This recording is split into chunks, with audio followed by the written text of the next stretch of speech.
Supreme court ने सोमवार को दिल्ली एनसीआर के अधिकारियों को सभी आवारा कुत्तों को जल्द से जल्द आश्रय स्थलों में भेजने का निर्देश दिया है।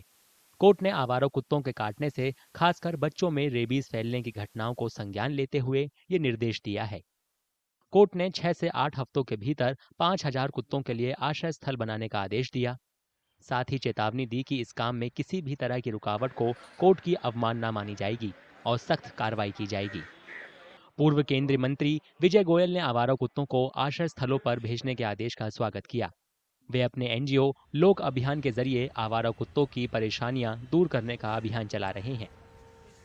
आवारा कुत्तों की समस्या पर सुप्रीम कोर्ट का जो अभी आदेश आया है उसका हम स्वागत करते हैं।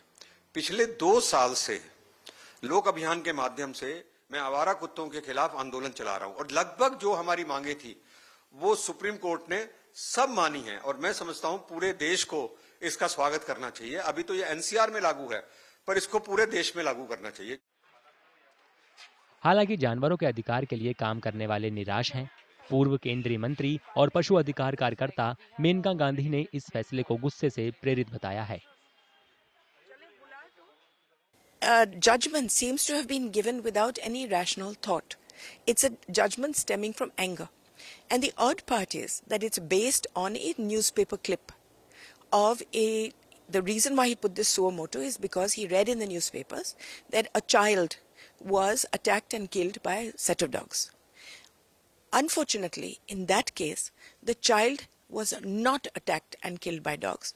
The child and the parents have confirmed that the child died of meningitis. He only heard a one-sided narrative and set aside the law without even listening to any other party or considering the consequences that this kind of an order would have on the population. What would the ecosystem be like if 10 lakh dogs are suddenly removed? How will those dogs be kept? What kind of infrastructure and manpower would be required? Or whether it would be scientifically tenable to do such a thing. Delhi सरकार ने संकेत दिया कि वो अदालत के आदेश का पालन करेगी। मुख्यमंत्री रेखा गुप्ता ने कहा कि आवारा कुत्तों की समस्या विकराल रूप ले चुकी है। उन्होंने भरोसा दिया कि आदेश को योजनाबद्ध तरीके से लागू करने के लिए जल्द नीति बनाई जाएगी। कोर्ट ने जो आदेश दिया है वो भी हमारे लिए बहुत महत्वपूर्ण है। हमारा एक ही ध्येय है, दिल्ली की जनता को राहत देना।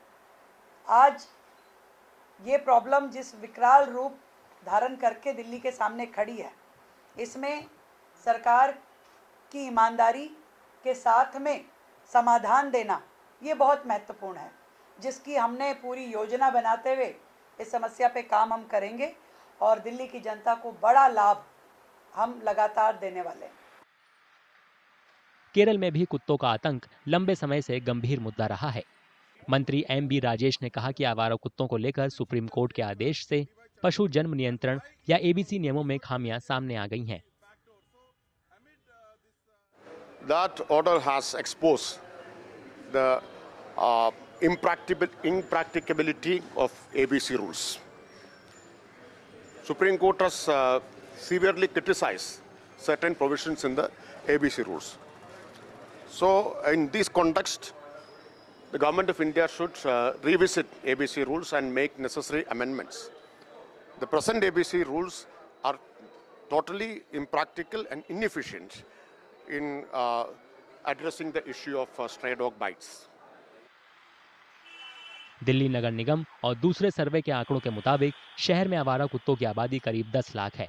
इस साल अब तक कुत्तों के काटने के 26,334 मामले सामने आए हैं।